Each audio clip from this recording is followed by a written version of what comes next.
दोस्तों, हरियाणा में एक हारी हुई बाजी जीतने के बाद मोदी और शाह को लगता है कि वो महाराष्ट्र भी जीतने जा रहे हैं और शायद इसीलिए टीम मोदी ने महाराष्ट्र के सबसे बड़े नेता, बीजेपी के सबसे बड़े नेता नितिन गडकरी को किनारे कर दिया है। चुनावी रणनीति से, इलेक्शन स्ट्रैटेजी से किनारे कर दिया, जैसे दूध से। महाराष्ट्र के अंदर चुनाव की तारीखों का ऐलान हो चुका है। उसके बाद से प्रधानमंत्री नरेंद्र मोदी जी आखिर डरे डरे और सहमे हुए क्यों नजर आ रहे हैं? आखिर कौन है जो कि प्रधानमंत्री नरेंद्र मोदी जी की कुर्सी छीनने वाले हैं?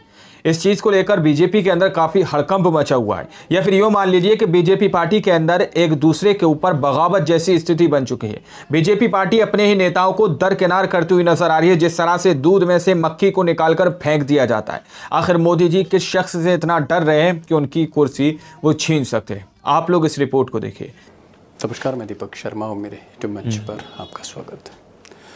दोस्तों, हरियाणा में एक हारी हुई बाजी जीतने के बाद मोदी और शाह को लगता है कि वो महाराष्ट्र भी जीतने जा रहे हैं और शायद इसीलिए टीम मोदी ने महाराष्ट्र के सबसे बड़े नेता, बीजेपी के सबसे बड़े नेता नितिन गडकरी को किनारे कर दिया है।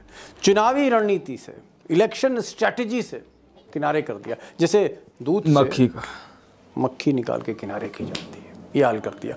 ये हाल उस गडकरी का किया है जिस गडकरी ने प्रमोद महाजन के बाद बीजेपी को मजबूत किया महाराष्ट्र में। वो गडकरी जो राष्ट्रीय अध्यक्ष थे, मोदी से सीनियर, बताइए, उस गडकरी का ये हाल कर दिया, मैदान से ही बाहर कर दिया। अब गडकरी जैसा एक पॉपुलर नेता, महाराष्ट्र का बीजेपी का सबसे बड़ा फेस, गडकरी साहब से जो गुजरात लॉबी है, मोदी और शाह ना किसी तरह की कोई सलाह ले रहे हैं, सजेशन ले रहे हैं। वो चाहे उम्मीदवारों का चयन हो, टिकट डिस्ट्रीब्यूशन हो, या फिर इलेक्शन की स्ट्रैटेजी हो, या फिर आप कह सकते हैं वॉर रूम में उनकी कोई सलाह लेनी हो, अजीत पवार से डील करनी हो, एकनाथ शिंदे से डील करनी हो, महाराष्ट्र में कौन सी रैली होगी, कहाँ होगी, मुद्दे क्या होंगे, कोई राय नहीं ली जा रही, कोई डिसीजन नहीं लिया जा रहा। सब कुछ किनारे कर दिया गडकरी का। और ये भी बात सच है कि गडकरी को इससे पहले गुजरात लॉबी ने बीजेपी की पार्लियामेंट्री बोर्ड, संसदीय दल से भी बाहर कर दिया, सेंट्रल इलेक्शन कमेटी से भी बाहर, यानी जो चुनाव की कमेटी है सबसे बड़ी, उससे भी निकाल दिया मिस्टर गडकरी को गुजरात लॉबी ने। अब कुछ लोग कह रहे हैं कि दरअसल गडकरी को किनारे करके अमित शाह ये साबित करना चाहते हैं, कम से कम मोदी के आगे साबित करना चाहते हैं कि बिना गडकरी के अमित शाह महाराष्ट्र को जीत सकते हैं और इस बार अमित शाह, बधाई है, अमित शाह अकेले दम पर जीतने की बात कर रहे हैं। अब दोस्तों, सच्चाई ये भी है कि जिस वक्त नितिन गडकरी जैसे बड़े फेस, बीजेपी के बड़े फेस को महाराष्ट्र में नागपुर से लेकर मुंबई तक या पुणे से लेकर जलगांव तक रैलीज करनी चाहिए थी, रोड शो करनी चाहिए थे, विधायकों से बात करना चाहिए था, उम्मीदवारों से बात करना चाहिए था, स्ट्रैटेजी बनानी चाहिए थी, अपने एक्सपीरियंस, तजुर्बे को शेयर करना चाहिए था, उस वक्त गडकरी दिल्ली में डिपार्टमेंट्स की मीटिंग में बैठ रहे हैं, छोटे छोटे प्रोग्राम कर रहे हैं, किसी स्कूल का प्रोग्राम कर रहे हैं, किसी नॉर्थ ईस्ट के चीफ मिनिस्टर से मिल रहे हैं, किसी इंजीनियर्स के गुट के साथ बात कर रहे हैं। ज़्यादातर समय उनका डिपार्टमेंट में बीत रहा है और वो कह भी रहे हैं। गडकरी ने एक हाल ही में बीबीसी से कहा भी, बीबीसी के हिंदी चैनल से उन्होंने कहा कि आजकल मैं पार्टी नहीं, डिपार्टमेंट पर फोकस कर रहा हूं। इशारा तो मोदी शाह की ही तरफ था कि मजबूरी क्या है, लेकिन उन्होंने कहा कि पार्टी नहीं, अपने डिपार्टमेंट पर फोकस कर रहा हूँ। क्योंकि आजकल मैं पार्टी के बजाय अपने डिपार्टमेंट में ज़्यादा रहता हूँ, पार्टी अध्यक्ष और पार्टी पदाधिकारी बता पाएंगे। अब दोस्तों, आप सोच रहे होंगे कि भाई आखिर ऐसा क्या हो गया है कि जो गुजरात लॉबी, मोदी और शाह पीछे क्यों पड़ गए गडकरी जी के? कभी पार्लियामेंट्री बोर्ड से हटा देते हैं, इलेक्शन कमेटी से हटा देते हैं, उनसे कोई राय नहीं लेते, उनसे कोई मशवरा नहीं लेते, उनके मंत्रालय कम कर दिए, पीछे क्यों पड़ गए?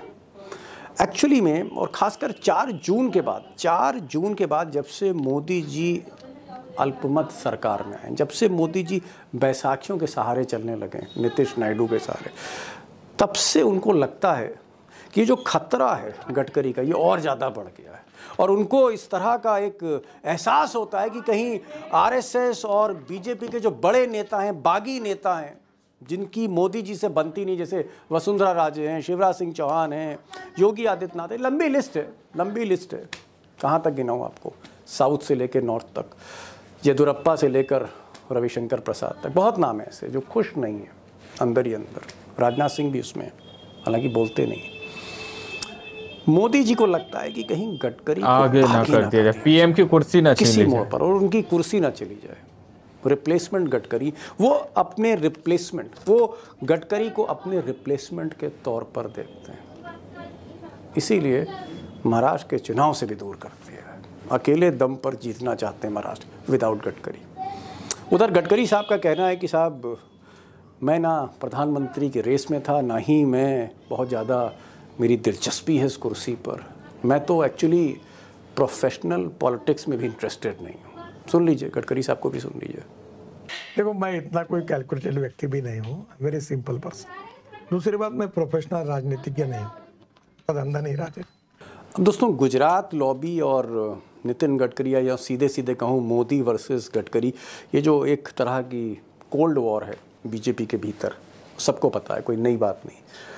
इसके पीछे जो बीजेपी का नुकसान हो रहा है, जो बीजेपी के लोग कहते हैं या बीजेपी कवर करने वाले जो जर्नलिस्ट कहते हैं, उनका ये कहना है कि साहब बिकॉज ऑफ नितिन गडकरी को क्योंकि दूर रखा गया, तो अमित शाह ने जिस तरह से पार्टियां तोड़ी महाराष्ट्र में, शिवसेना को तोड़ दिया, शरद पवार की पार्टी तोड़ दी, शिंदे को बना दिया, छापे पड़वा दिए, किसी नेता की बेटी को जेल ये सब कुछ, ये सारी जो घटनाएं हुई, किसी के भाई को जेल में डाल दिया, ये सारी चीज़ों ने से कहीं ना कहीं आज महाराष्ट्र में गुजरात वर्सेस मराठा हो रही है। गडकरी होते तो ऐसा नहीं होता। नितिन गडकरी की वजह से नुकसान हो रहा है जिस तरह से उनको दूर रखा गया। और हकीकत यह है कि पिछले लोकसभा चुनाव में जो विदर्भ का एरिया है, मराठवाड़ा एरिया है, ये जो एरिया है, यहाँ पर बीजेपी की परफॉर्मेंस बहुत अच्छी नहीं है। और इस बार विधानसभा में विदर्भ फिर से डिसाइसिव होने जा रहा है, फिर से निर्णायक होने जा रहा है। 62 सीट्स हैं यहाँ पर, और इस एरिया के, इस इलाके के सबसे कद्दावर नेता नितिन गडकरी। और नितिन गडकरी को ही किनारे किया जा रहा है। मैंने कहा था ना, दूध से जैसे मक्खी बाहर की जाती है, इस तरह का नितिन गडकरी को लेकर किया जा रहा है। सवाल इस बात का है कि क्या नितिन गडकरी को किनारे करना, क्या अदावत यानी इतनी ज्यादा बढ़ चुकी है कि मोदी अपना नफा नुकसान भी भूल गए? इतनी ज्यादा अदावत है, इतना ज्यादा डर है, थ्रेट परसेप्शन है। और क्या इसका फायदा, ये जो विदर्भ की 62 सीट्स हैं बड़ी डिसाइसिव, क्या इसका फायदा कांग्रेस लेगी, इंडिया अलायंस लेगी, महाविकास अघाड़ी लेगी? अब एक क्वेश्चन, और आज मैं चाहूंगा कि इस सवाल का जवाब आपको दूं कि गडकरी से जो मोदी जी की लड़ाई है, इसका असर क्या होने जा रहा है महाराष्ट्र में, और इस लड़ाई की इंतहा क्या है, सीमा क्या है, इसकी हद क्या है, और कितनी हदें अभी ये लांघेंगे? ये सवाल बहुत बड़ा अपने आप में। दो खास मेहमान हैं। सुधीर सूर्यवंशी साहब से कहा कि भाई टॉपिक नाजुक है, लेकिन आप आइए, बात करिए, इस पर करिए, बात करिए, टॉपिक बड़ा है, गोदी मीडिया तो चुप रहती है। सुधीर सूर्यवंशी जी को आज मैंने इनवाइट किया, वो तैयार भी हुए, और उमाकांत लखेड़ा से मैंने कहा कि आज जितना भी ज्ञान है गडकरी का और मोदी का, आज सारा ज्ञान उड़ेल दीजिए। सुनिए, सुनते हैं क्या कहा एक्सपर्ट ने। मेरा जो सवाल है वो ये है कि महाराष्ट्र का चुनाव बड़ा निर्णायक है, बड़ा डिसाइसिव है। नितिन गडकरी निसंदेह वो सबसे बड़े चेहरे हैं महाराष्ट्र में बीजेपी के, लेकिन इस पूरे चुनाव से वो बाहर हैं। बजाय कि कोई रैली करने के, कोई सभा करने के, मीटिंग करने के, सीट शेयरिंग में बैठने के, आज की तारीख में मैं देख रहा हूं कि नितिन गडकरी या तो हरियाणा है, या फिर वो दिल्ली है, या फिर किसी और प्रदेश में है। नितिन गडकरी को क्यों किनारे कर दिया गया, मैं ये पूछ रहा हूं, किनारे क्यों किया गया और किसके इशारे पे किनारे किया जा रहा है? मुझे लगता है नितिन गडकरी का जो वजूद महाराष्ट्र में, वो भारतीय जनता पार्टी में कुछ लीडर्स है, वो मुझे नहीं लगता वो एक्सेप्ट करना चाहते, और नितिन गडकरी की हेल्प भी लेना नहीं चाहते। उनको लगता है कि नितिन गडकरी कोई एक क्रेडिट उनको देना नहीं चाहते, इसलिए उनको किनारे किया जा रहा है। यानी कि दूसरा इंपॉर्टेंट, महाराष्ट्र जैसे आपने जिक्र किया, बहुत ही बड़ा स्टेट है, हाईएस्ट जीडीपी है, सबसे ज्यादा लोकसभा की सीट है। अब उसमें नितिन गडकरी की एक भी बात चल रही थी कि उनको पीएम के तौर पे पुश कर रही है आरएसएस, एक वो भी बहुत चीज रही थी। मुझे लगता है कि उनको थोड़ा भी लाइमलाइट नहीं देना चाहते भारतीय जनता पार्टी के जो भी कुछ लोग डिसीजन मेकिंग में। ये सरप्राइजिंग है कि नरेंद्र मोदी महाराष्ट्र में हफ्ते में 1-2 बार आ रहे, अमित शाह जी आ रहे हैं, जेपी नड्डा जो भारतीय जनता पार्टी के प्रेसिडेंट वो नहीं आ रहे, नितिन गडकरी महाराष्ट्र की कद्दावर लीडर है वो भी नहीं आ रहे। और मुझे लगता है कुछ ना कुछ, जैसे एक टाइम में कांग्रेस में एक फैक्शनलिज्म होता था, ग्रुपिज्म होता था और बड़े पैमाने पे होता था, वही चीजें मुझे भारतीय जनता पार्टी में नजर आ रही। एक्चुअली भारतीय जनता पार्टी में ऐसी चीजें होती नहीं अब थी, होने लगी है, लेकिन डर सताने लगा लोकसभा मोदी के जी को। चुनाव के बाद में मुझे लगता है कि लाइनें खींची गई है कुछ लीडरों के बीच में, उसका ये नतीजा ये दिख रहा है। जी जी। सुधीर सूर्यवंशी हैं, मुंबई से सीधे लाइव हैं। ये कह रहे हैं कि साहब नितिन गडकरी एक बड़े कद्दावर नेता हैं लेकिन गुटबंदी के शिकार हैं। बीजेपी के अंदर ग्रुप्स बने हुए हैं और उनका इशारा जाहिर तौर पर बीजेपी की लीडरशिप की तरफ है, मोदी शाह की तरफ।